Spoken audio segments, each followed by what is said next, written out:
All right, fantastic. Let's get started. Just a quick safety message. Remember that we're going to be moving into school season soon, within the next month here. So start to watch out for buses and make sure you do not pass them. Respect their lights and watch out for little critters that are running out in the street. They might come out between the cars. So be on the extra lookout and use a little extra vigilance when you're driving along, okay? All right. Today we have part 2 of our cybersecurity series, which is a 3-part series. The next session is tentatively scheduled for 15th of August.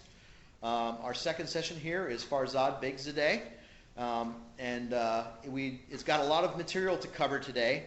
So we want to make sure that if you have any questions, either keep them very brief or hold them till the end. There will be a question session afterwards. We want to make sure we get through all the material. Okay? Anything else to add, Rich? No, everything's good. Okay, very good. Then Farzad, the floor is yours. Thanks, Lloyd. Appreciate the crowd here that we have at Bluegrass and everyone's tuned in. Looking forward to have a little bit of information sharing and so forth on our cybersecurity holistic view.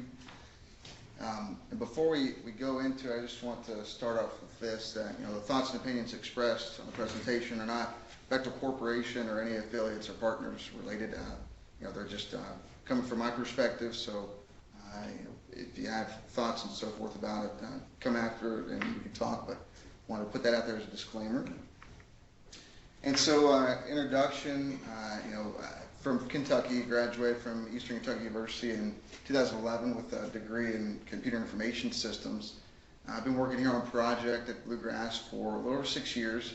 Had the opportunity to work on other Bechtel projects remotely and support in various areas with ICT. As of 2015, got into cybersecurity. Worked at some of the sister projects and so forth, and also assist with Bechtel Corporate Information Security Team. And some of the organizations I work with, ISA, IC Squared, and hold some various certifications with cybersecurity. And so some of the topics that we'll cover in the next over hour, we'll try to get through. And if, like Lloyd said, if you have questions, feel free to chime in. But if they're a little extended, let's take them towards the end, please. But we want to cover today is the cybersecurity framework, some of the information references that are pertaining to the framework. There's a tool that showed and not really demonstrate, but we'll go through some screenshots on how to navigate that tool and look at some specific ICS overlays and instructions and standards, and look at kind of the holistic view of the engineering path and cybersecurity disciplines. Kind of give you a timetable, and it lays out how the approaches for how they've been built currently stand. I want to go over IT and OT convergence, what the differences are and how are they harmonizing together and what the path forward looks like. Depending on how we feel, we may take a quick break. And then we'll go through an ICS vulnerability assessment, kind of go over example, how's it work, what does it look like. Then we want to go into ICS threat intelligence. What is it, why is it important, who's using it, why do you act on it, and some of the entities that provide it in the government and public sector. And kind of go over a SANS report that was published in 2015, look at some statistics on cyber threat intelligence, or CTI. Then we'll look at defense in depth for ICS, look at the traditional LOPA for engineering, and then look at what a cybersecurity ICS defense in depth looks like, and cover a little bit about greenfield, brownfield, how that affects defense in depth architecture. Then finally, we'll wrap up with hardware, software, firmware that are solutions that could be applied to the defense in depth implementations. So we had a video. Sorry about that. We had a video that we want to play. It's okay. I can publish you the URL for that. Essentially, it goes over the NIST framework and what it is composed of. We'll cover that in the next sections, but it didn't miss out too much. Kind of a fancy little automated and video that provides some input. But the premise of the CSF, if you will, was put back in 2013 by an executive order. It's 13636. Essentially, that we need to come together to develop a voluntary framework to provide assistance to organizations reducing cybersecurity risks for critical infrastructure. The first revision was in February 2014. Draft 1.1 was published in January 2017. Still going through changes. So there's a lot of stuff going on this slide, so I'll try to walk you through.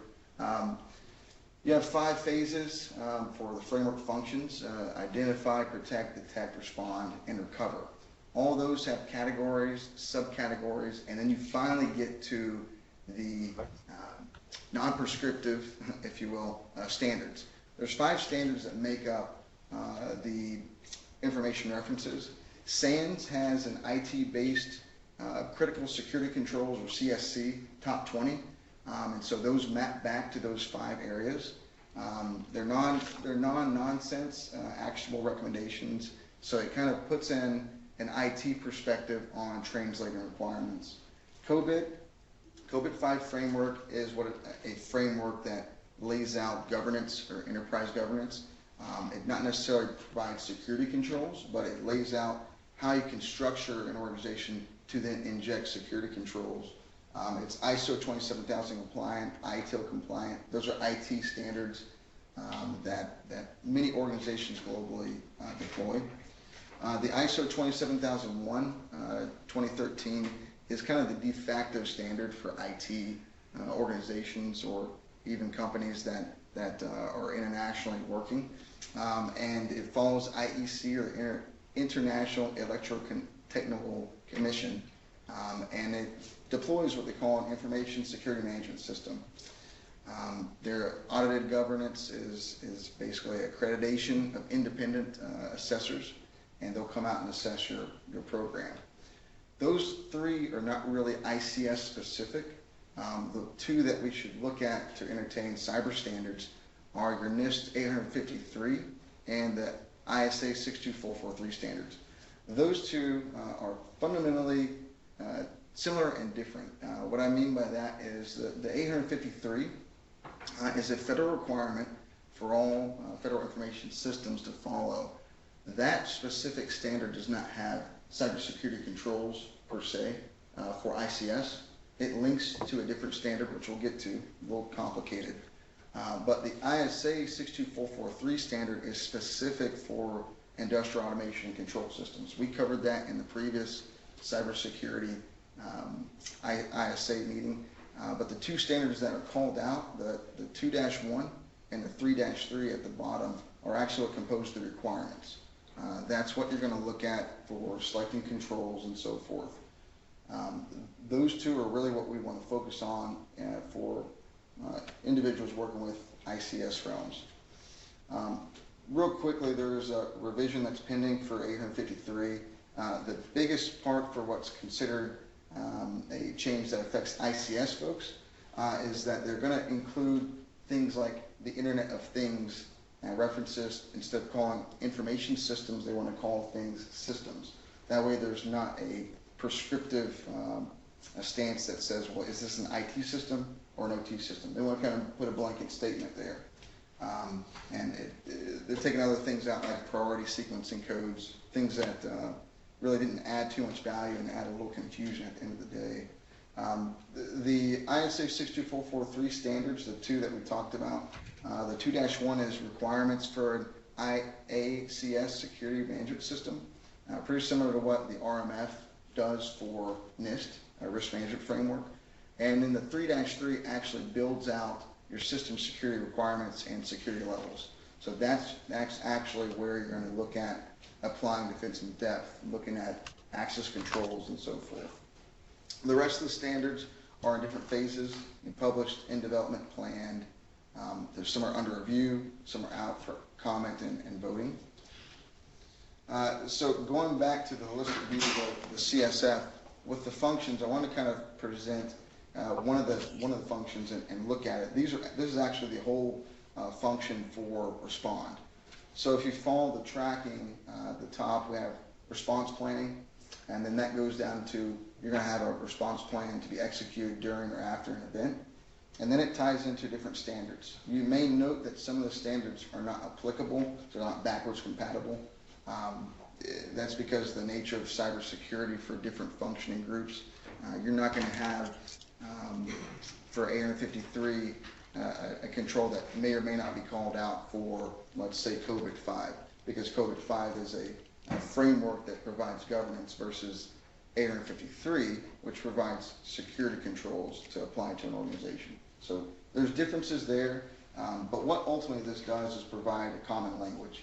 So I can go into a company and say, well, you may be doing ISO, but we also have NIST or the top 20 for SANS that we can take credit for and understand how we can use what we have in our organization to advance cybersecurity efforts. Same thing with Recover. Recover is probably the smallest function in the CSF, and that lays out the same fundamental principles. Leave it at that. So there's a tool that you can actually use to navigate the CFS, and it's available through the website. And essentially you can drill down to your information references. So if I'm in an organization that uses ISA, I can drill down and backtrack other references fairly easily. So if I have the system open, simply click on one of the information references.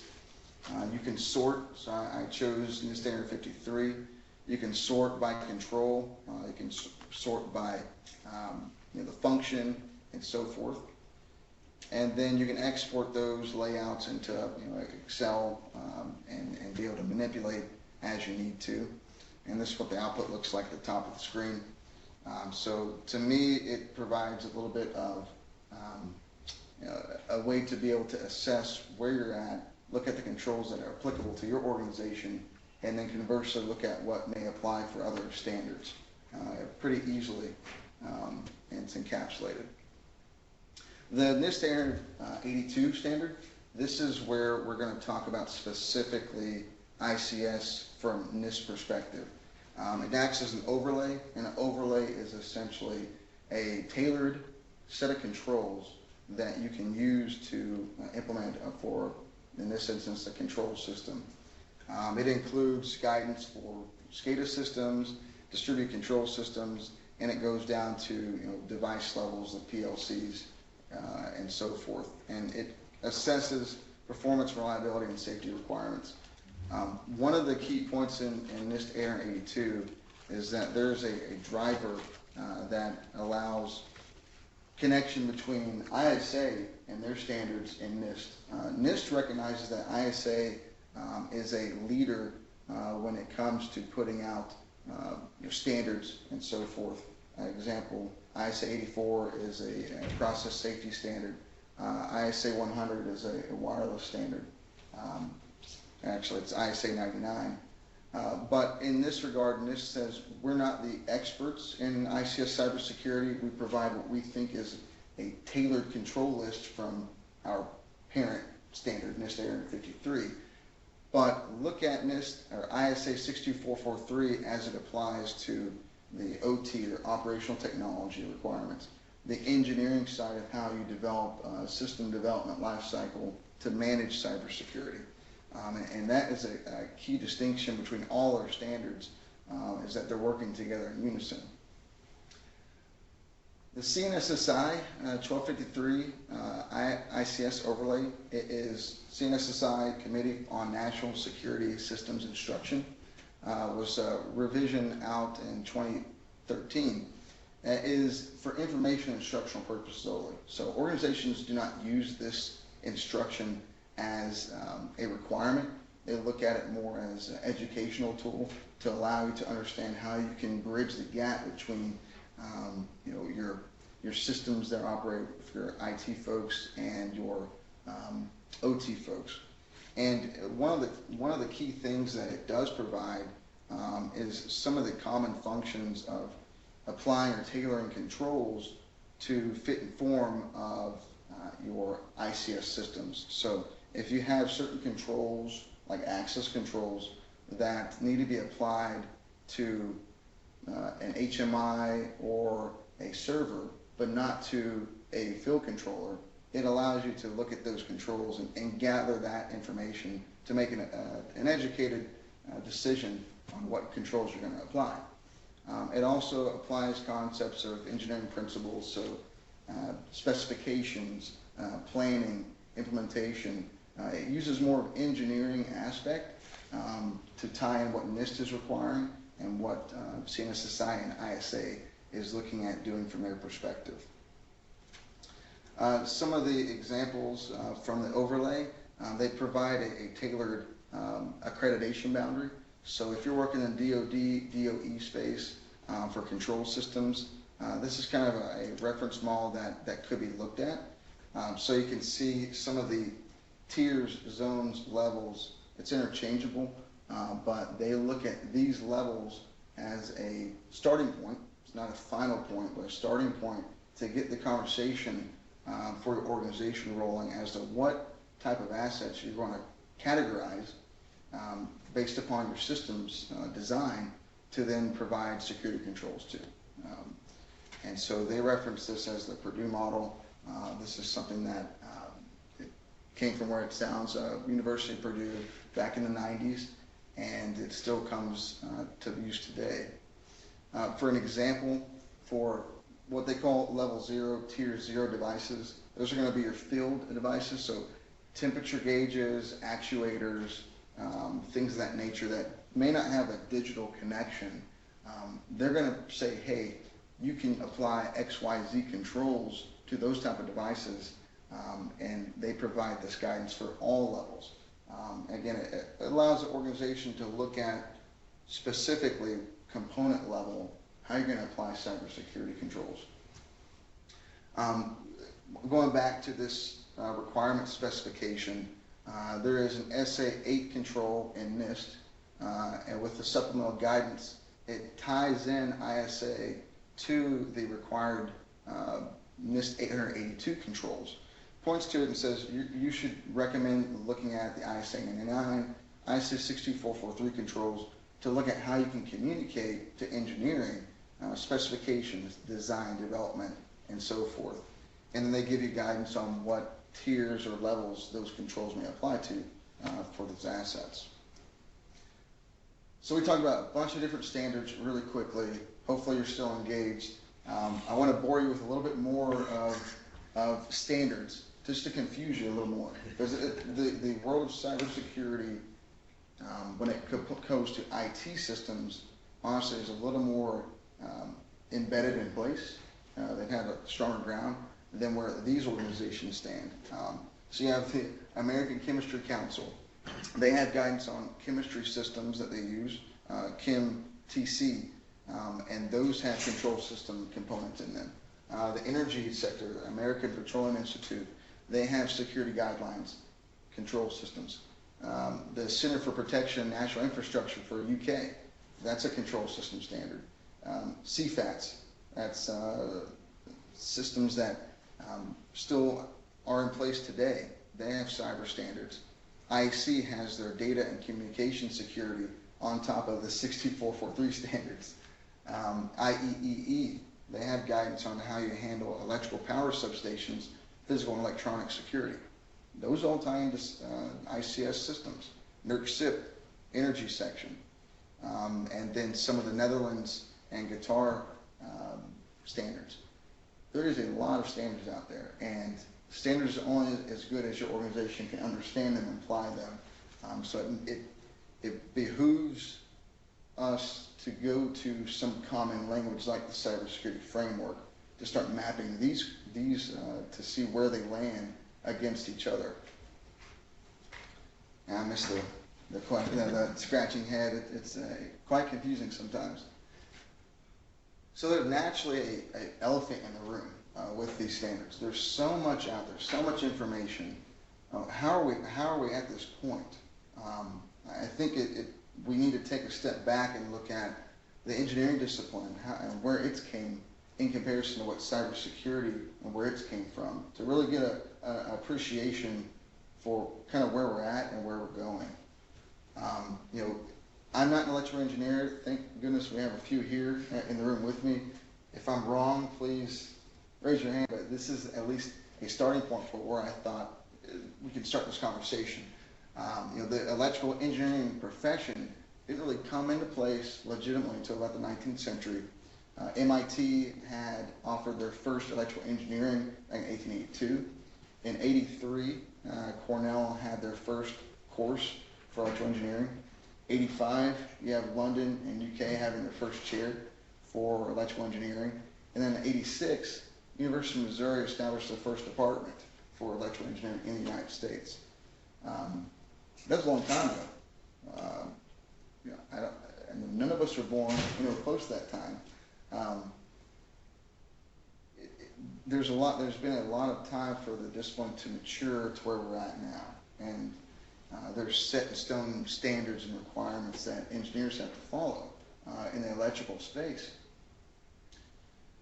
When we look at cybersecurity, and you could go back really as far as the 1960s to really talk about security implications for information technology, but really the fundamental aspect of cyber, if you want to call it, or information security, really started in the 80s.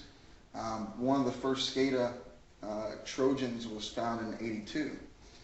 We had the Morris worm in 1989. That was really a big breaking point because that was the first true internet-facing Trojan, or in this case, it's a worm that propagated from system to system. That really sparked the decision for the DoD to start creating more requirements for Green Book, Brown Book, Orange Book to develop.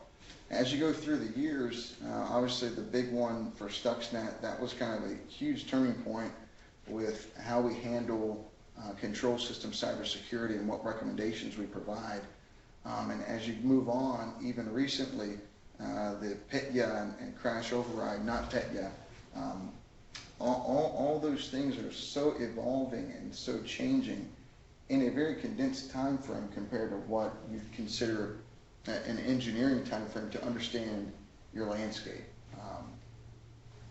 And so some of the things from a background perspective on education for cybersecurity, in 2010, University of Maryland stands up the MC2 with undergraduate specializations. 2011 really started a huge boom in cybersecurity online degrees. In 2012, NIST comes up with a special publication, 800-181, the NICE framework. So it is an initiative for cybersecurity education to provide to organizations. That's all relatively new. This year, Ohio's coming up with their first cybersecurity bachelor's degree. Other states have plenty of degrees and so forth at this time, but to have one bigger state, honestly, in the U.S., central U.S., be the first ones to provide a bachelor's degree. I mean, I think it says a lot with where we're at in comparison with engineering. But the bottom line, they're developed in totally different stages, different disciplines, but we'll get to IT-OT convergence, and I think that kind of brings this conversation back a little bit. But looking at the information security standards compared to ICS standards, there's still a big gap. And at the end of the day, I think we have to look at appreciation and respect with how the disciplines are where they're at and where they're going in the future. It's a rapidly changing landscape. So then that kind of brings us into this IT-OT convergence, and where does that really come from and where is it going? IT, information technology, operational technology, historically had two different worlds. Traditionally, IT secures data information, more concerned about confidentiality and intellectual property, corporate finances, things that could be sensitive to a business operations. In contrast, for ICS, the OT folks are working in a physical impact perspective, looking at control processes, looking at how we can protect human life, safety, the environment, and looking at the consequences of those. So different dynamics, different worlds, and opinions on how those things are operated. When you look at the maturity model, I got this from a research blog, and you have on the y-axis maturity versus the time period. The PLC, in '69 is when I guess in this model was first formalized. But going through the ranks, you look at the different colors with regards to the OT environment for use of open standards, the IT environment rather, coming a little bit after the PLC, to be formalized in IT corporate operations and so forth. The use of open Ethernet standards and the cross-training of IT and automation really started to take a spin up in the year 2000 or after. And now we're talking about Internet of Things, we're talking about embedded devices, smart devices, till recently they haven't really been impacted. But now you see the exponential curve on how those are going to converge, and all three paths are inevitably going to have to come to a close degree of less separation, if you will. It's only a matter of time before they have to come together to work. Now you see where we're at today. We're aiming to converge. We're not there yet, but that day will come in the close future. Some of the classic priorities, if we talk about CIA, confidentiality, integrity, availability, in that order, that's typically what IT priorities are set. For classic OT priorities, safety is something that IT really doesn't have to look at, but with their concern, that's the primary, and then following availability, integrity, and confidentiality. If you guys can read this, you basically can see they call it enterprise zone. Typically is managed by an IT organization. Talking about business networks, things of that nature. The DMZ, or the manufacturing zone, where these business systems integrate with, or kind of tie into the IT OT world. And then you can see the levels from the process safety level up to the supervisory control. Historically has been managed by OT folks. So you're going to have different concerns, different processes, different styles of managing the devices. So with those priorities, you're talking about stronger network segmentation, zones and conduits we'll talk about earlier, access control lists, managing permissions to key resources, groupings of assets and data, password hygiene, patching, and having a holistic view on policies and procedures that can be applied throughout the organization is typically what IT disciplines come from. With OT, what I've gathered from the research and working history, legacy PLCs probably don't have enough memory to handle high traffic, so those devices need to have an expected type of network volume and traffic. They're not able to handle those type of IT type of traffic. Not all patches are required. So ICS Cert, which we'll talk about later, they provide guidance on advisories, things of that nature that you need to take heed to, but sometimes ICS does not talk to the vendors and so forth, so you have that discrepancy where you don't know who is actually leading the pack with implementing and recommending a patch. AV patching, having to schedule and really make sure that you understand maintenance windows and really coordinate. There's much more involvement with that. And then, of course, warranties and things of that nature Lloyd? to be considered. Yes. It looks like our screen is frozen. Are you still on that same screen, the level 4 public? No, we're on IT and OT convergence. Okay, yep, that's the right one. Sorry to interrupt. Okay. You're fine. That's okay. Thank you. Okay. Some of the flat networks that you'd see in traditional OT networks are what they are versus an IT being segregated and being able to restrict access to certain subnets, if you will. And then there's quite a bit of shared credentials. when you're considering safety and access to those systems to make sure they're available, it's a common practice that this is accepted in OT environments. The NIST recognizes this. Some of the stuff they have in perspectives of it, kind of read this off. As ICS vendors are adopting IT solutions to promote corporate business connectivity and remote access, they're starting to assemble IT systems. So these OT systems now are getting to the point where you're looking at them almost as if they're an operational IT system. If you kind of space out your device level, your level 0 or level 1 field devices. And this integration is creating a greater need to secure those systems. In some cases, new security solutions that are not typical for IT solutions are needed to be tailored for ICS environments. So what they're saying there is you may need to have a specific niche need for a security tool. You need to be able to test that, and there has to be a convergence there where you need to be able to have that assurance that you've done what you can to implement and secure an ICS environment in today's age. So this is pulled out from SANS, and I think it's kind of interesting. It's fairly new, 2016. There was a poll taken for various vendors and companies asking, does your company have a security strategy to address convergence of enterprise and operations? From the 19, almost 20%, they have no strategy, nor that they plan to develop one. Maybe there's not a requirement for it. Maybe they don't see the value in it. The other kind of larger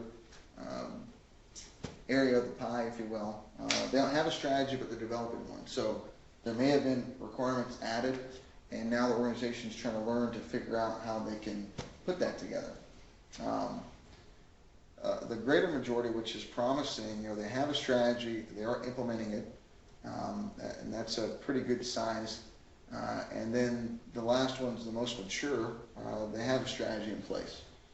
So I think it speaks, if you think back at the maturity model, it speaks kind of volumes on where the landscape is, at least in SANS perspective on their surveys, for where these organizations are tying in both IT and OT. So where's the conflict? Where's this division, and why is it a division? The protection of information is important. However, production loss can be translated to business losses. It could be worse, right? There's impacts that are different. OT teams are hesitant to accept IT changes for fear for production disruptions. It's a fair point. OT is concerned with preventing downtime. If you have downtime, there's no production, you get behind on schedule. Cyber threats, which may be viewed from IT perspective, can also disrupt production, cause damage, that can cause safety concerns as well. Whereas the OT perspective, they may be a little more skeptical about the cyber risk. Is it real? Maybe there's overhype. Maybe it's rare. Who are we listening to? Are we listening to vendors? Are we listening to various entities? There's all kinds of what I call snake oil, where vendors want to sell you solutions, but some of it's real, some of it's not. So how does the organization come to consensus on what they can agree upon that are fair, real risks for control systems? Consultants that perform risk assessments for ICS say many organizations must experience a cyber incident before they're willing to take things serious. This is one that you have to have management support, but there is different levels depending on where your organization is at before you can implement cybersecurity effectively. And we'll talk about greenfields and brownfields later to look at where that may stand. But most of the ICS industry still have two strong separate departments. We have IT goals, and they're maybe not operational goals. Maybe the organization is separated altogether, and they have different policies and projects. So we know that there is a distinction between the two groups, and this is global. How do we start to harmonize and bring the groups together? Well, There is a CEO from AutoWare, I can't pronounce his last name, but he is Luigi, and he is a smart manufacturing automation firm CEO based in Italy. Him and looking at the NIST 882 recommendations kind of provide a path forward of how organizations can overcome the differences between the groups. Easier said than done, but this is what was recommended. Get a strategic alignment at the highest level. So if your organization is running, your COO is running the operations division, and your CIO is running the IT division, those individuals have to talk. They have to look at where they can align and come together. Coordinate a joint task force.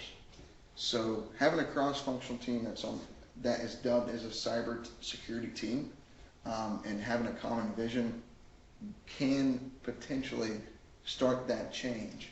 So if your organization supports it, NIST recommends having a member on the IT staff, systems engineer, operations engineer, someone that's savvy in networking systems, a management staff, and someone from physical security. Those are just the bare minimum recommended by NIST. You could also have other folks that are specialties, electrical engineering, mechanical, to kind of build that task force to then work together on what needs to be done. And then finally, pilot projects and governance. If you have a portfolio of a project where you have a priority list of what you need to get done, right, from either the management perspective or a technical perspective, you can create a list of the assets that you have that need to be secured. Rank them priority, and then do an assessment. We'll talk about risk assessments. Do an assessment to see what needs to be done based upon your recommendations. And then once you have a benchmark together, and you start building the scope out, you start building out small wins, working together on documentation or some technical solution, I think you start harnessing a progressive IT/OT skills group where you can have cross-training and you start building that trust. So in summary, it's not going to happen overnight. Change is slow, but it has to happen. Managers must share their goals. The joint evaluation, business risks and consequences should be evaluated, and look at processes, policies, and people with solutions can provide a path forward for implementing cybersecurity for control systems. And it's a life cycle and it's a journey. Hopefully the people on the call here and people in the room, if you're involved in any of the IT or OT aspects, it's not going anywhere. So hang on and enjoy the ride. I don't know if we need a break. You're almost halfway. Okay. Does anybody need a break?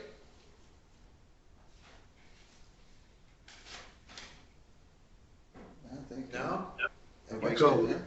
Keep going. Maybe he needs a All right. Okay, let's We're keep good. rocking, man. Cool. So, one of the things that I think is interesting with cybersecurity is how you implement risk assessments, and how do you come to a conclusion on what is real risk and what does the organization look at perceiving risk to be. I think it's sometimes can be a taboo question, and it makes sense when you think about IT versus OT and what the different views are based on their operating environments. So I wanted to kind of go over some content that I found to look at recommended steps. This is non-prescriptive.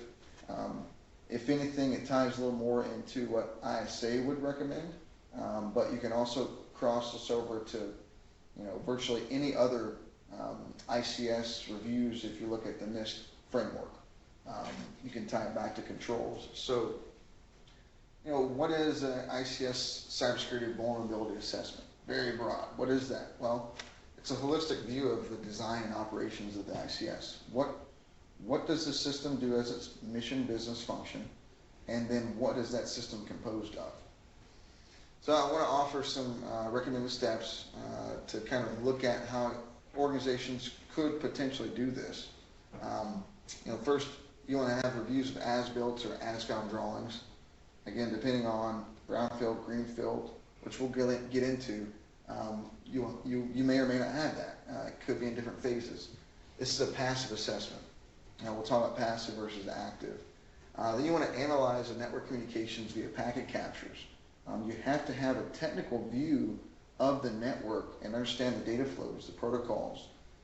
This can be passive or active depending on your life cycle, but that is a key consideration to really effectively have a vulnerability assessment. Then you need to have a detailed vulnerability identification, right? You're going to rank, you're actually not going to rank yet, you're going to put those on paper, pen to paper, and based upon what you found for your connectivity, you can look at a network layer perspective of what the risks could be for vulnerabilities, along with your hardware and software that you have on the systems. And you want to look at zones and conduits, network segmentation for IT folks, same concept, what that will look like, and we'll go into that detail. And then eventually you're going to have a ranking, a risk ranking based upon impact, likelihood, and so forth, and you'll produce a risk assessment report. That will give you the tools that you have to make recommendations to organizations on what needs to be done. So review drawings, right? So the amount of vulnerabilities and their severities depends on the ICS components used, the configurations, and so forth. Reviewing as-built passive is the first step. Now, oftentimes drawings that show the entire system probably doesn't exist.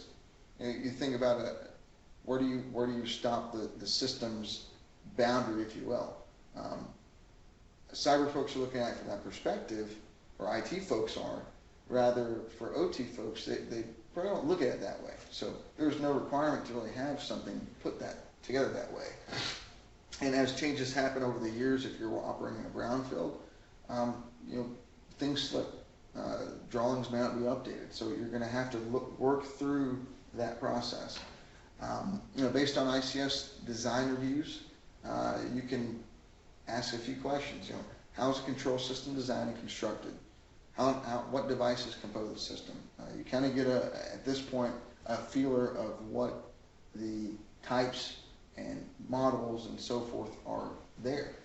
Then a paper and configuration review allows for an initial review, but the vulnerability assessment, you have to look under the hood or the network hood to really get a technical view, like we're talking.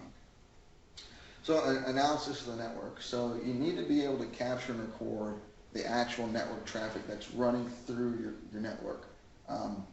You could do this on a development system, and you can have those results, but to really have an effective assessment, you need to have some visibility on a production network, whether that's in a maintenance mode, being able to capture these packets passively, or having the availability of having something running on an active base. Depending on your network and the availability of it, it's going to vary, and your organization's expectations. Some of the things that you'll want to identify, what devices are communicating with each other that are IP based, how are devices network, how do devices just communicate in general. Is it a digital or analog connection, two-way or one-way? The assessor also needs to look at verifying what devices should be communicating to each other. If it's a flat network, do all need to talk to each other, or only system A needs to talk to system B? What devices should not be or were not expected to be communicating, based upon either what you have on the drawing or what is configured in the field. Now, how many are any devices communicating using unexpected protocols? If I were looking at the network and I saw port 20 or FTP running, I may expect it to be there. There's no requirements at the time to secure that port. But if that's not on the drawing or that's not applied as a protocol that is expected to be there, you baseline your network and you see it, it kind of can throw it off, and so that's what that's there for. Are there control system devices that are trying to communicate to the internet? We talk about the air gap or isolated system. A lot of companies still heed to that, and it's still a good practice. But just to verify if the connections that are in the field still meet the intent of what's going on in actuality, it's something you have to verify. Once the network assessment is completed, you have a detailed vulnerability and identification list, if you will, and you can execute that and have that documented. You need to identify the vulnerabilities. So, analysis of the actual devices, depending on your organization, how it's structured. NIST and ISA recommends that you consider these devices based upon your risk tolerance. Field HMIs, VFDs, safety instrument systems, anything that's programmable. You should look at those type of devices. Creating hardware software firmware list can help expedite these reviews. So you can provide that, and then you can use different resources like the National Checklist Program Repository, National Vulnerability Database, and ICS Cert to look at what known vulnerabilities are there and are they important. If your system is not connected to the internet, you may not need to worry about XYZ vulnerabilities. However, if you're using devices to communicate, let's say it's removable media from a business network to your control system, you probably need to look at those vulnerabilities to see if they're really applicable. Once you have all this information together, I forgot I missed a key point. Reviewing the configurations of Windows-based, Linux-based workstations against checklists for system hardening is something that you also need to look at in this vulnerability identification phase. So if I want to know the host firewall configuration, does that meet what the vendor specified or what the organization specified? And then does it meet some checklists that are recommended to be implemented for, let's say, Department of Defense systems? The only caveat to all those is testing to verify that there's no impact to these control systems. Because you have to remember, the National Vulnerability Database, those systems are looking at more or less IT systems only. They don't really consider too much of the OT systems or traditional control systems. So having those tests is critical to ensure you're not impacting operations. So looking at the next part, zoning conduits or the system under consideration. ISA calls out this requirement. It's a focused risk assessment to look at partitioning logically or physically devices to really reduce your attack surface. So a lot of jargon, let's break it down.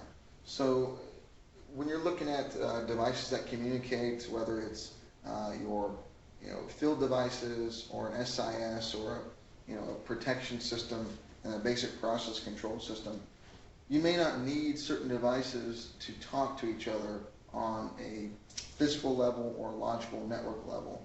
So looking at zoning off and having firewalls or some segregation in between those devices is really what you have to do to harden your network.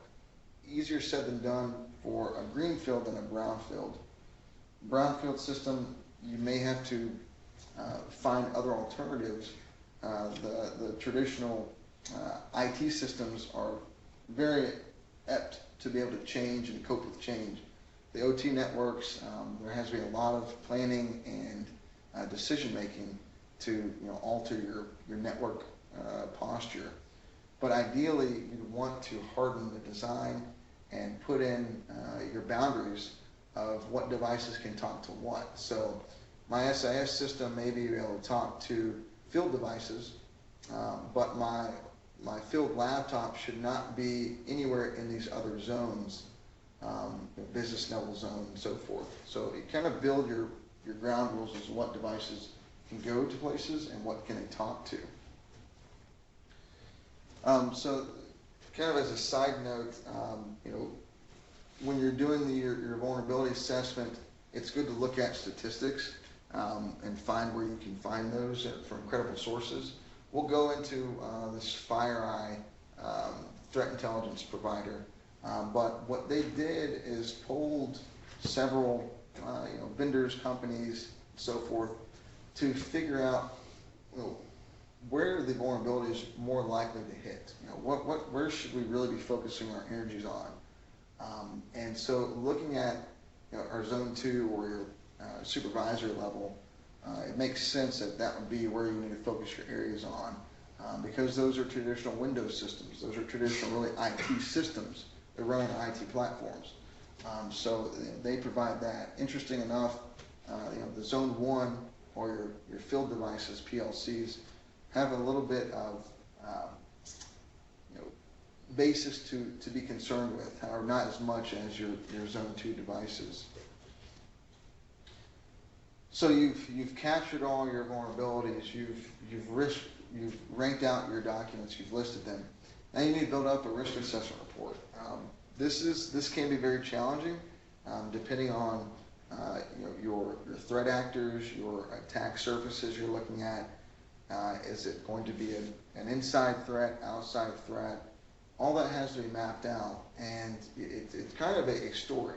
You're painting out to your organization what we should be concerned with, and you have to get buy-in from the organization to understand what the real risks are. And so, this is an example of what it could look like. Depending on your security standards and what systems you're working on, in this instance, control systems, the assessment styles are going to vary. With the ISA standard 3-2, the security risk assessment and system design, they require that you do a risk assessment using a process hazard analysis, or PHA. That brings in the ISA 84 standard, and so that requires teams such as operations, engineering, IT, automation, and safety to work together on the risk assessment. Based upon the results of the PHA, you can determine, is there cyber risk associated with those? And it is pretty much a qualitative assessment, but you're looking at statistics from a safety perspective to help enrich the risk assessment process for cybersecurity. So bringing all those together really provides, honestly, an effective way to train your employees. It's a way to harness lessons learned, bring the different disciplines together, and learn to build that trust. And when you have a proper risk assessment, it should be informed, and it should be able to look at and say we can list our priorities as to what we need to do. And based upon your standard, you may have requirements you have to fulfill, or if you're doing NIST versus ISA or NERC SIP or a different standard, where some of these things either can be prescriptive or non-prescriptive. So kind of go into this threat intelligence. I referenced FireEye. They are a private group. So threat intelligence is the output of analysis based upon identification, collection, and enrichment of the data. So you have teams that analyze, do threat hunting, look at data and try to make the data smart, so make it actionable. So they'll take raw data. Raw data does not constitute intelligence. I have a syslog server that's providing me logs aggregated from, let's say it's a corporate network or an OT network. That really doesn't mean anything to me. Maybe check a box for a compliance component, but what do I do with that information? Analyze data and information will only qualify as intelligence if it results from directly attributable business goals. So if I want to have return on investment for increasing our production, what does this information do for me? Well, if you can mitigate potential risks that are substantiated by external entities, internal entities, you might be able to persuade management to implement a cyber solution so we don't have downtime because of a threat that actually was validated from a different organization. So it brings events that have happened outside of the organization and brings them in to align business goals to make sure that we understand what we're trying to mitigate is not just to implement solutions for the sake of being secure, but to align with business goals. So intelligence relating to attacks in some organizations within the same industry is really what we need to focus on. And there's two threat intelligence categories. You have operational intelligence produced by computers, right? So if you have software that is crunching different logs or different protocols, services that are being used, you may be able to create audible events or alarms, triggers. Strategic intelligence is produced by human analysts. So if you have someone working as a intel analyst or a SOC analyst, you have to have those individuals available to put two and two together. Computers are only as smart as what you program them to do. Sometimes vulnerabilities need that, most of the time they do need that human intelligence to make them credible, to make them actionable. So both of those two are required to have, they rely on each other to be actionable. Some of the things of how do organizations use and act on threat intelligence? Well, if you look at the relationship of data, information, and intelligence, you have operational environments. So think of that as your business network or even your OT network. You're going to have collection points, and data is going to pass through it. Then you have to process that data and look at, is there any exploits with that data that could be actionable information? And information that comes through will then be analyzed and can produce intelligence. So there's a lot of information, and there's a little bit of intelligence at the end of the day. You have to focus and harness what you're going to be looking at. And from mid-sized companies compared to large-sized companies, they may not have a dedicated threat intelligence group. Most OT environments, you're not going to have that. The crosshairs are not lined up yet with IT and OT, but that's a strong IT-specific requirement. Really, for most organizations operating business networks, you have to have a CERT, you have to have maybe a threat intelligence team for a large organization to be situationally aware. Private and public threat intelligence sources can be tailored for ICS. So something that's a public source, ICS CERT, they're providing threat intelligence through the use of advisories. So if you see the crash override malware that you may have heard of for affecting ICS, that was reported really first by a private source, and then that came through the public source here through ICS CERT. So there is sometimes a delay when we rely on public sources, but they do provide actionable intelligence, and they share and coordinate vulnerability information for free, right? Some of the cons, it's largely reported by these private sources first. So if you're willing to invest in those sources, like Dragos or FireEye, they specialize in ICS threat intelligence. They have threat hunting groups, and they go out and pursue this.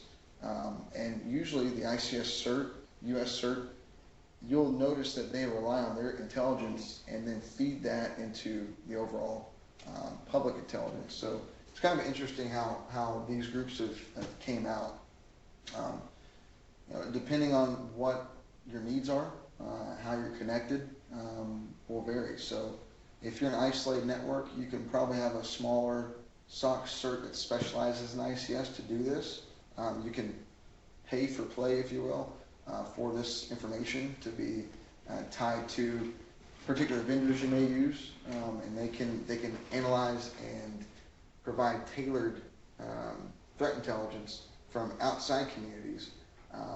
The interesting thing with Dragos is they can actually provide a SOC CERT that can tie in using what they call data diodes to take data and guarantee that they're not going to manipulate the data inside your OT network with a pretty high assurance and still analyze this data as kind of a software as a service or SOC as a service, if you will. FireEye is mainly used to look at, pandemics or epidemic type of changes that happen, and that could affect OT environments as well. So this is another report that was provided from SANS, looking at, do these organizations have dedicated people or teams to focus on cyber threat intelligence? It kind of doesn't really focus on the OT side, but just humor me here, it kind of puts a little bit of a perspective out there. 34% of those, they have a formal team, versus, the bottom part, no, we have no plans to do that. Just to make sure, the 34% is that top part, the 22% is no, we don't. So there's still a lot in between where they may outsource it or, pre-established consulting groups. The fact is, this is going to be more important as systems are connected, and as we learn more about cybersecurity, as companies progress, we will see this shift where we're going to have more threat intelligence either outsourced or it's enabled internally. But you're not going to have, no, we don't have these skills developed in-house or outsourced. It's going to have to happen and change to make sure that we're effectively protected. Now, which of the following tools are you using to aggregate your analysis? So when we're talking about internal threat intelligence or even these other vendors, what are they using to get their tools? A lot of them use these SIMs that we talk about, security information environment, information event management systems. Intrusion platforms is high on the list. But then you see the third parties for intelligence visualization is still quite low. But I would imagine as changes happen in our landscape, more organizations are going to outsource this, and that number will come up. Let me get into kind of the defense in depth. This is traditional defense in depth for OT or engineering postures, and the layers of protection, or LOPA. They have community responses, more procedural type of response or layer. Plant emergency response, there's emergency procedures that are put together. You have the physical layer, all right, so pressure valves and so forth that have to shut down a process, you have that layer. You have your SIS, your safety instrument systems that are going to protect you against unauthorized changes and so forth.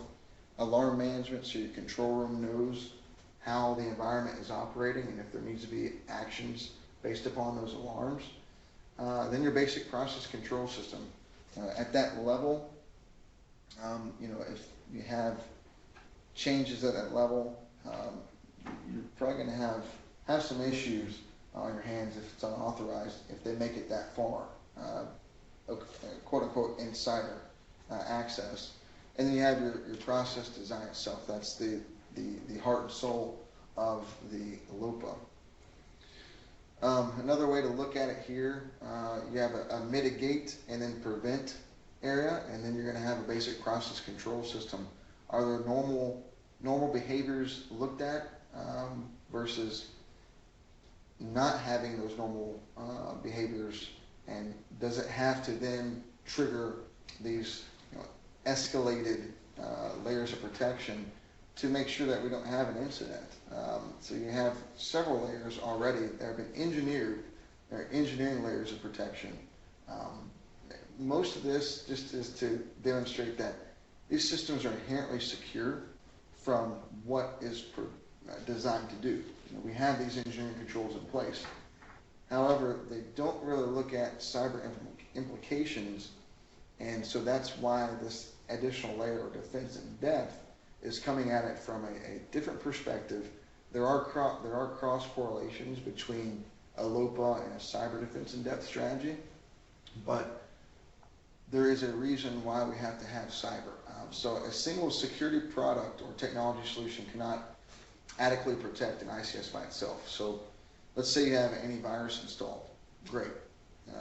That's not going to protect you from someone that brings in, a day zero or does an unauthorized change. So you have to think of it from a multi-level layering, and NIST, ISA, all these other standards have this baked in. So really what we're looking at, if you think of a LOPA versus what you see on the screen here that's provided by NIST, we're looking at totally different landscapes of attack surfaces, if you will.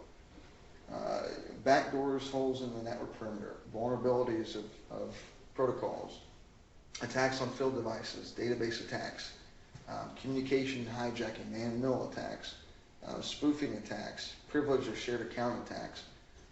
Depending on how you're connected and where you're geographically spread, these risks are going to vary. But you have a common policy, procedure, training, and awareness. When I look at that layer for defense in depth for cyber, I always go back to security configuration management, incident response, and so forth, and also with the training and awareness program. Have to have that in place. The physical level, are you going to block physical access by key control, by blocking ports? The network layer, are the protocols that we say are running on the network actually running? Is there anything else extra? Do we have to have security port implemented? The computer layer, the host layer, we've talked about host firewalls and so forth. Are those configured? Application layer, right? We're looking at user access control, security groups, who has privileged access to what applications running, and then the device level itself. So NIST looks at kind of a 2 or more approach. ISA looks at a 5 Ds of security. So deterring, detecting, delaying, denying, defeating. There needs to be at that level these potential technical controls, administrative controls applied, and they're looking at from an ICS perspective specifically, just like NIST AIR 82. However, they understand again that there is significant impacts to some of the IT security controls you may implement on a OT system. So you can see, you're looking at it from a deter perspective, signs, policy, procedures, log-on banners, training, detecting. We want to look at physical intrusion detection systems, firewalls, SIMs to be able to aggregate this information. Delaying, we're looking at network segmentation, host hardening, patching, access controls. Denying, right? So application whitelisting, what is permitted to be installed and what's not permitted. And there's a lot of overlay between firewalls and intrusion tools and access controls. Then defeating it, do you have removable tools, software solutions to image workstations in the event of a cyber incident? Can you back up from tape or from disk your HMIs if they need to be? DHS, for the ICS cert, they provide defense in-depth strategy. All very similar. They just break it out as to what each organization feels is important. But you can see, identifying risks for risk management programs, having an architecture for cybersecurity standards, physical security, ICS network architectures, perimeter security, the one-way diodes, host security, we're looking at virtual machines, patch management, security monitoring, vendor management, the human element. Training basically can be an elephant. They call the layer 8 problem, right? We're our worst enemy. And so the training awareness is key. But having training awareness is still usually not enough. You have to have technical controls in place to mitigate the human error. Some of the defense in depth here for ICS, they kind of lay out this Purdue model again, and they talk about air gapping is recommended, but it all depends on your environment. For oil and gas industries, those industries are going to need more of an enterprise resource planning connection to the business network to know, what your resources are, what you're actually going to have included into, scheduling and budgeting aspects. Whereas other environments, they can piggyback or use sneaker netting, taking data from an air gap system to a business network to do data analysis. It just depends on what your priorities are as information flows can be managed. Some of the defense in depth that the traditional Purdue model or layer tiers for layer level 2, 3 for HMIs, laptops, servers. Need to install host-based firewalls. Enable the Windows firewalls where you can and configure them. Change default passwords. Use strong passwords. We still have, even at your home, I guarantee you, your router probably has your default password, on it, where it came from the manufacturer, so forth. Agreed upon times to change passwords, screensaver, intervals, your patching cycles, configuring logs, disabling unused services accounts that are no longer necessary. The insecure services telnet. Telnet's used in most control system networks. It's not accepted in IT networks, so we have to work together on what secure solutions can be implemented, such as SSH. Restricted access to services that cannot be disabled, testing backups, and then securing laptops and mobile devices that are not continuously connected to either the ICS network or the business networks. Some field devices, these are recommendations from ICS Cert again for PLCs.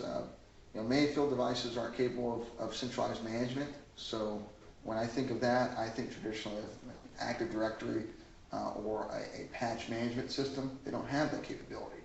So how do you ensure that your firmware and your process logic and so forth that are in those devices are still the same configuration? That's the baseline.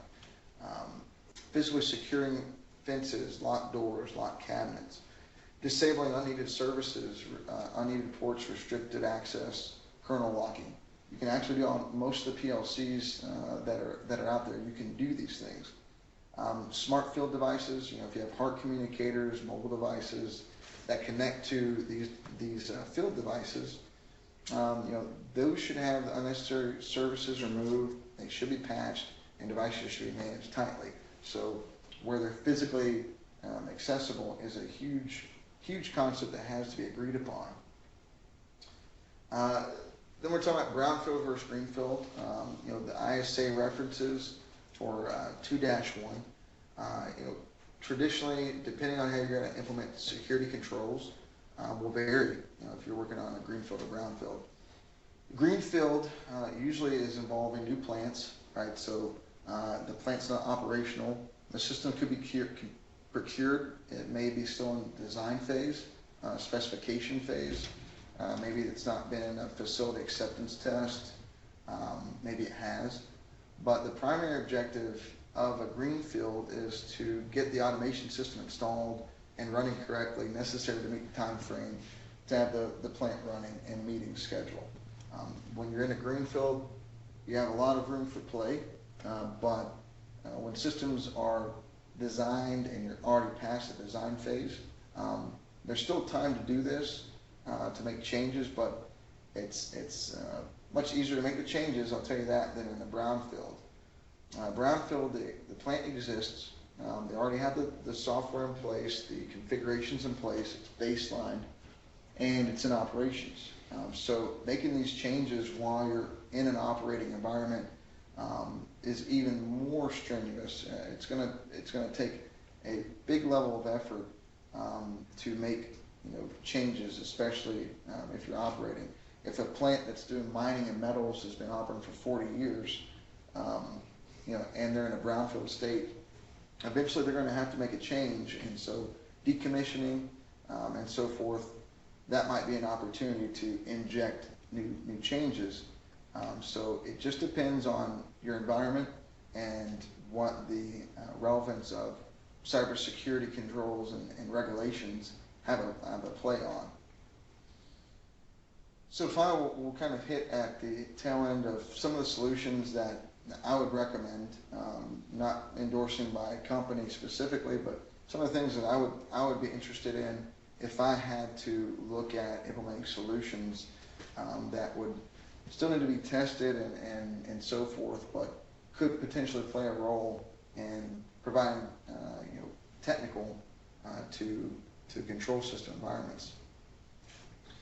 So traditional SIEMs, no matter what you're using, what vendor you're using, just I'm just looking at Splunk here, but you can use Orion, you can use open source things such as OSIM, and they will provide a way to aggregate data. So you have your syslog servers pointing to a centralized management system that can make your data smart. And with the human interacting with this, you can create dashboards and analyze certain aspects of what your organization may be concerned with. Maybe they're concerned with insider threat. Maybe they're concerned with configuration management. Maybe they're concerned with access controls. You can tailor these systems, and you're using traditional IT hardware to do this. So again, when we go back to the level 2 or layer 2, tier 2 areas, servers, HMIs, all this is still applicable. Those are Windows-based devices. This can be implemented, and it will provide a huge insight as to what your operating environment looks like for cybersecurity efforts. So you look at some of the things that you can ingest, whether it's net flows or it's endpoints, HMI historian logs, all this can be done. Application whitelisting. This is one that's kind of near and dear to me.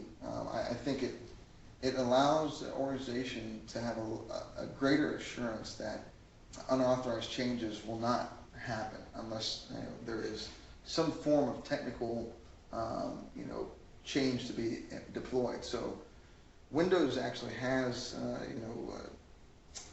restrictions via policies. So there's a Microsoft software restriction policy that applies to Windows XP systems that you could deploy, reducing your attack surface and allowing organizations to kind of feel a little more at ease, at least the cyber and IT teams to feel at ease that a policy can be put in place, but a technical policy can be enforced, and unauthorized changes can go through a controlled process. Windows 7 and up uses App Locker, so that applies like Windows 10. The one area that obviously you may think of that missing is some of the OT devices, the field devices. There's not really a technical solution that can prevent a centralized perspective to control changes. Some of that stuff has to rely back on the human factor, trust, and so forth. Firewalls, host firewalls and network firewalls, where we see a lot of intrusions these days, at least in the IT networks, is the lack of hardening at the host level, maybe not necessarily the network layer. So Windows inherently has firewalls that can be enabled and tailored. You can use the DISA STIGs, it's a DoD checklist, to look at how you can disable unnecessary ports and meet compliance at that level. And they can be implemented on control systems if tested. You can have packet layers, restrictions of data flows.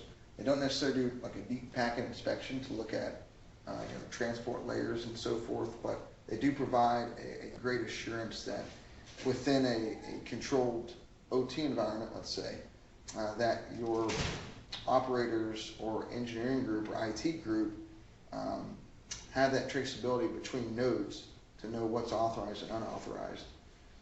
The network layer, obviously, think of traditional physical firewalls or virtual firewalls. Some of the vendors, Palo Alto, Cisco, Juniper, they all provide traditional IT firewalls, but they are leaning towards now OT compatible firewalls to be able to provide that level of integrity for ICS systems. Intrusion detection, prevention systems. You know, I think there's a hocus pocus around the IPS IPS and the HIPS and the network layer protection systems, prevention systems rather. They're more accepted in the IT environments, and that's just with a grain of salt that's how it is, because there is a lot of concern with, well, what if we have IPS and it stops a process that's supposed to be there, or supposed to be acted upon. But you know, in an ICS network, it's very predictable. So if you have a baseline, you really shouldn't have to have those concerns of it stopping a process that is supposed to be operating. Whereas in an IT environment, those baselines can change and fluctuate very often. So having a true solid network baseline for your ICS is very possible to put an IPS in place. You just have to do your due diligence, understanding what the network traffic is. You know, you can put inline solutions with firewalls. You can also put it on the host, like I said, the HIPS or host intrusion detection systems or protection systems can be deployed. Alien Vault OSIM, like I talked about earlier, is a SIM, but it also can provide IDS solutions. Snort is a great IDS, open source. It can be configured from the command line or through a Linux GUI, and that provides very tailored ICS protocol solutions. It's been around since the late 90s, and it's been kind of a de facto standard for deploying freeware for control system IDSs. PTRG is a great tool to look at network resources for intrusion detection systems.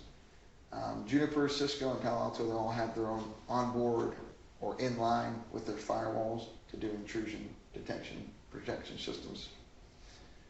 Some of the configuration management tools that are out there, Tripwire has a great solution that can provide compliance at the IT and OT level. POS is another up-and-coming vendor management tool, a configuration management tool that looks at kind of more the OT level of configuration management. And some of the passive networking tools like Wireshark or a Grass Marlin can really help out your network team understand, well, what is the network baseline? How do we know that we won't have significant impacts of deploying certain network tools? Will there be adverse effects of installing such tools? This is how you can test it. This is how you can know what you have in your landscape for, regardless if it's IT or OT. And finally, the patch management tools. The traditional IT that you can still integrate into OT. The Windows Server Update Services is more of a Windows 10 and up. It provides a platform for you to deploy controlled management of patches and Windows changes. And then finally you have SCCM, Configuration Center, that provides a robust way for administrators to make changes and control changes, track changes that can impact your environment. That's pretty much it. A lot of stuff covered. I hope you had some takeaways from this. I appreciate everyone's time. If you have questions, we open up the floor to discussions, and I can try to entertain any questions you have related to what we talked about or in general cybersecurity. We want to open it up for discussion. Just really quickly, just wanted to thank Farzad for doing this. Really appreciate it. Great job. We're going to stick around and stay online for as many questions as you all want to ask. All right? Okay. Thank you, everybody. Any questions? Got a question here in Reston. Sure. So one of the guys who stepped out asked me to check and see if your slides were going to be made available to those who are attending this meeting.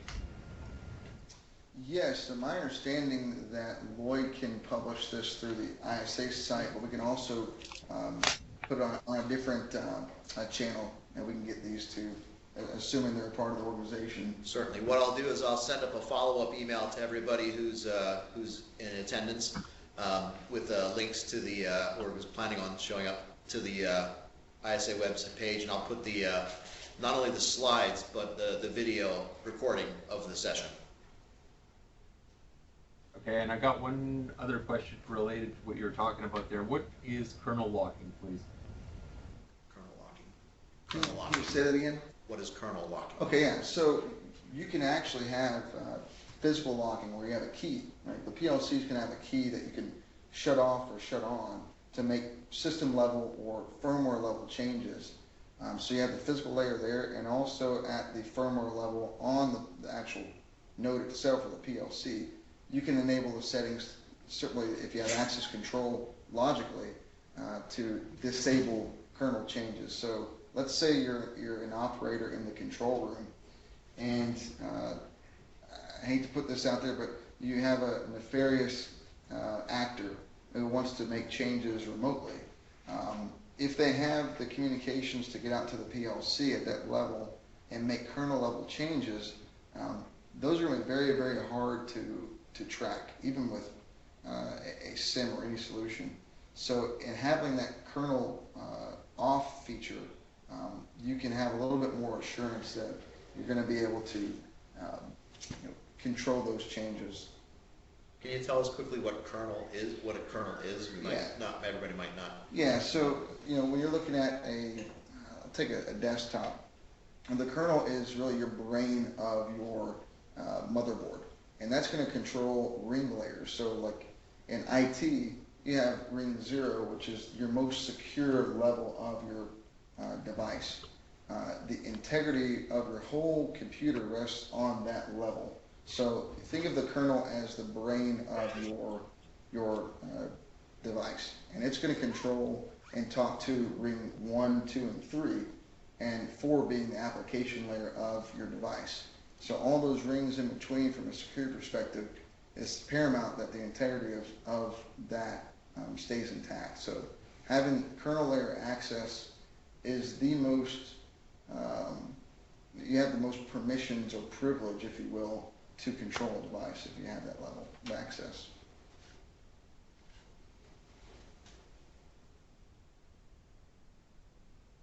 Any other questions, folks? Another one from Reston. Shoot.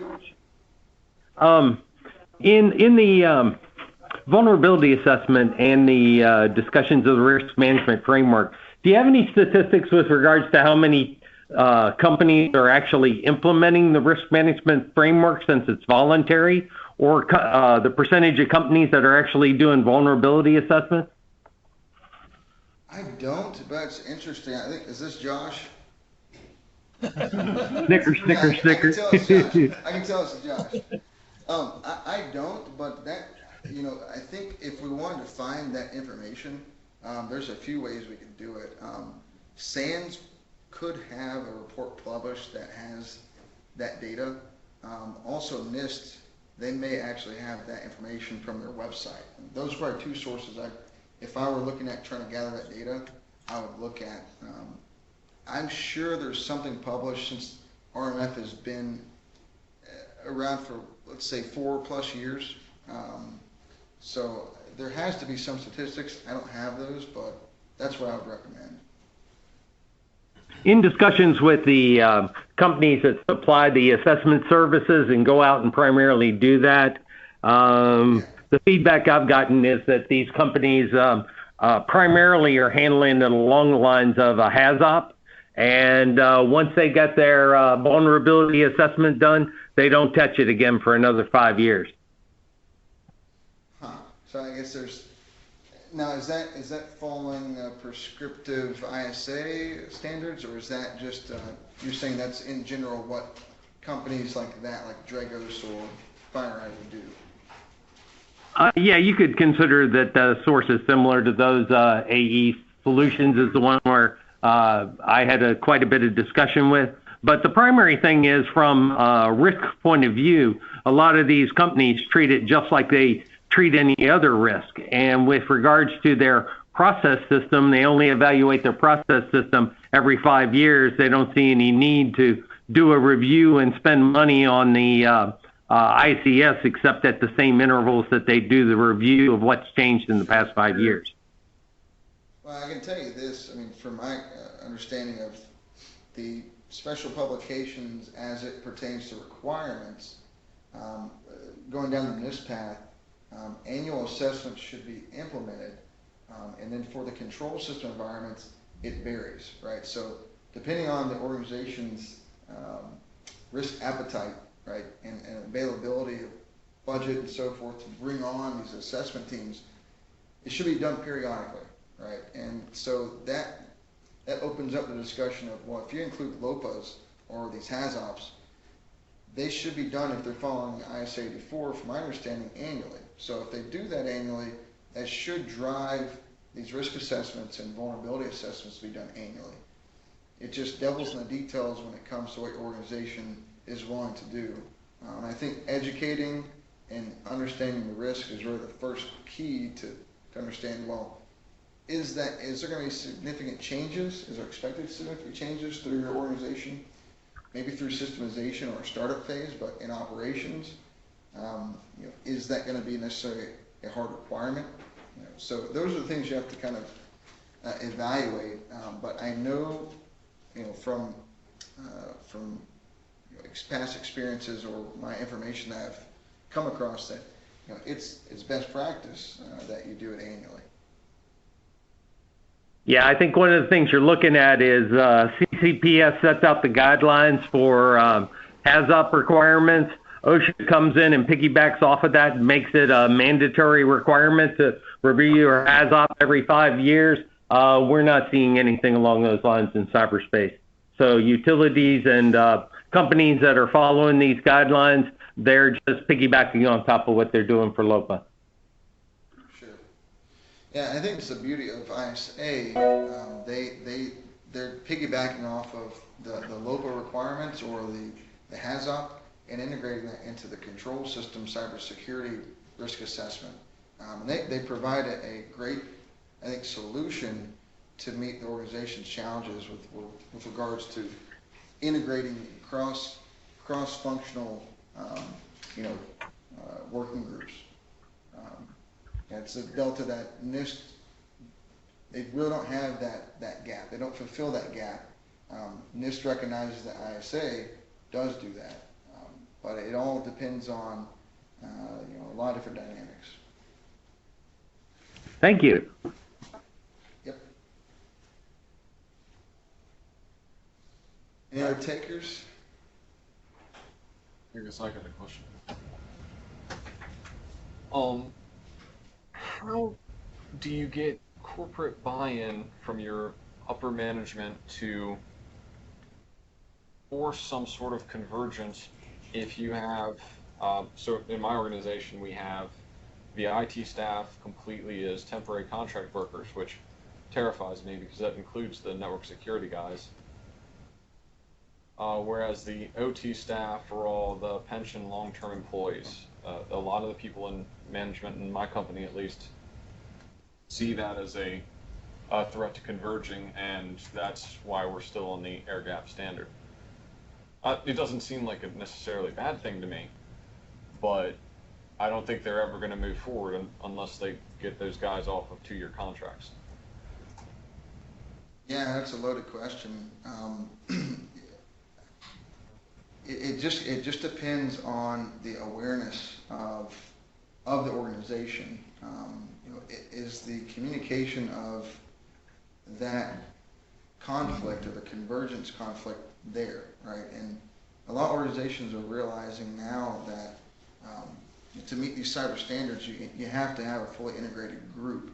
Now, with regards to the contracts and teams, availability and resources, that fundamentally is really a resourcing issue with the company. But if you had to inject this problem, I think you just have to start the conversation, understand why we need to do it, and I think that comes from bottom up if you realize it, and it can come from top down. just based upon, training and awareness. It's not just one problem. It's been a problem for a long time, and it just has to be something that the organization has to see and to run with.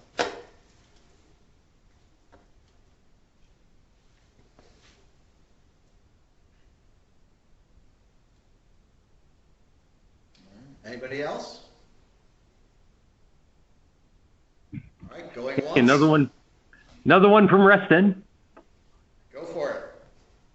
Hey, how about experience and familiarity with C2M2, which is coming out of the DoD, recommended for the energy sector? Okay.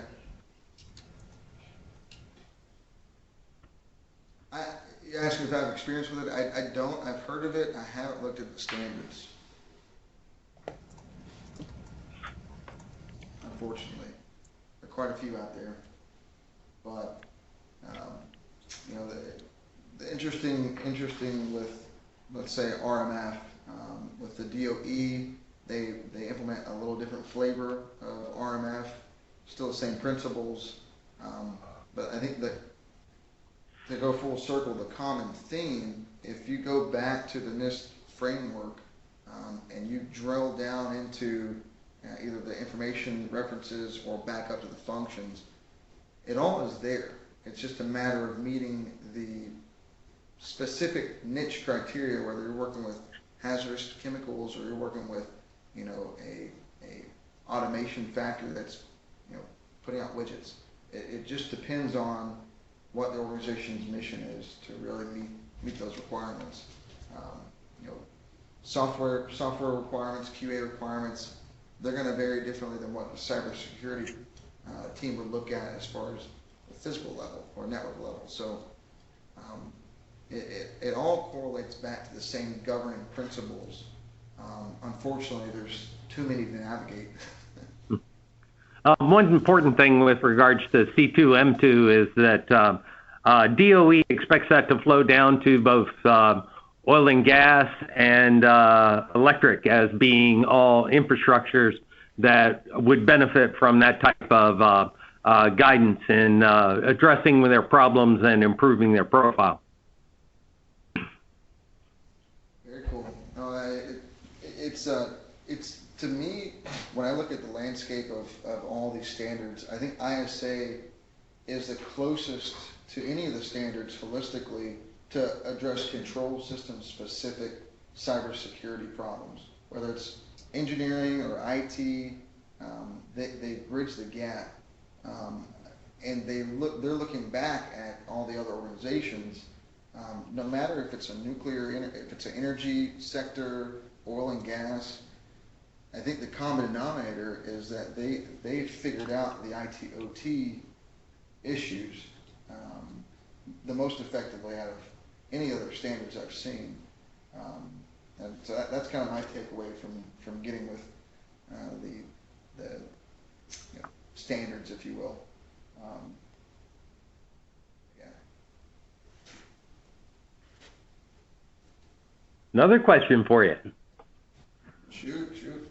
I'm talking, Josh. Hey, recently, I guess it's been about a year now, a little bit over a year now, when one of the health companies got breached and all the PII came out with regards to all the people's databases and stuff like that. They were hammering that company specifically because they only spent 7% of their IT budget on cybersecurity, and the rest of the industry was spending 10%. Are there any guidelines out there as to what percentage of your operating budget should be associated with ICS cybersecurity? No, but the SANS report that I read, I can shoot you the link of that. It does speak to like a survey of what percent budget is being spent on IT and cybersecurity. I remember reading that a few days ago. I'll pass that on to you. I think at the end of the day, there's not a magic there's not a magic, sheet that says here's the 10% or 20% you need. I think what to address that concern, you have to go back to understanding that the requirements typically are non-prescriptive. So whatever your organization's interpreting the cybersecurity controls to be, then drives how much budget you're going to have and staffing needs.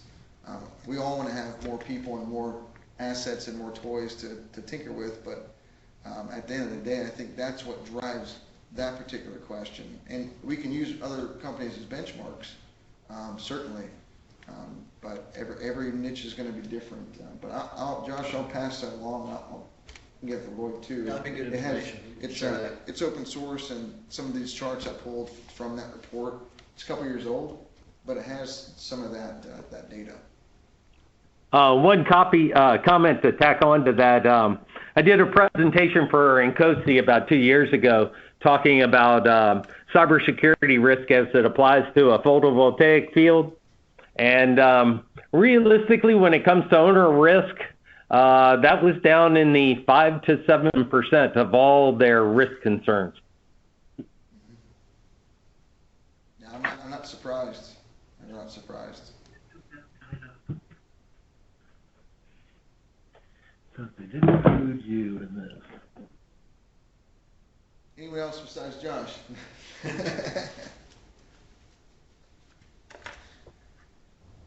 All right, going once,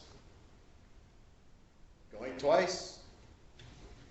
Sold. Okay, if you do have some additional questions that pop up, please feel free to email myself, or you can email Farzad at the email that you see on the screen. Thank you everybody for joining us, and keep an eye out for the invitation for August 15th for part 3. Thanks, folks. Okay, thanks, Lloyd. Thank you, Rich. Thank you all. Thank you.